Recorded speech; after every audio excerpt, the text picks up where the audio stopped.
បាទសកម្មភាពដើរបេះត្រកួនក្បែរផ្ទះក្បែរសញ្ញាផ្ទះដើម្បីយកស្រស់ធ្វើអន្លក់ត្រកួននេះទៅតែត្រូវទឹកភ្លៀងថ្មីវាលាស់ចុងមកស្អាតបាទត្រួយមកស្អាតដឹងតែជាតិបាទក្បែរផ្ទះចេះត្រូវ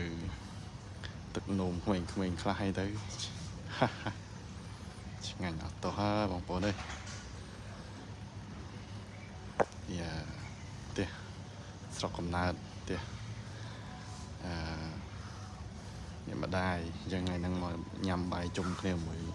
បងប្អូនថ្ងៃអាទិត្យអញ្ចឹងក៏ឆ្លៀតដើរបេះត្រួយត្រកួនដើម្បីធ្វើអន្លក់ហូបជុំគ្នាបាទ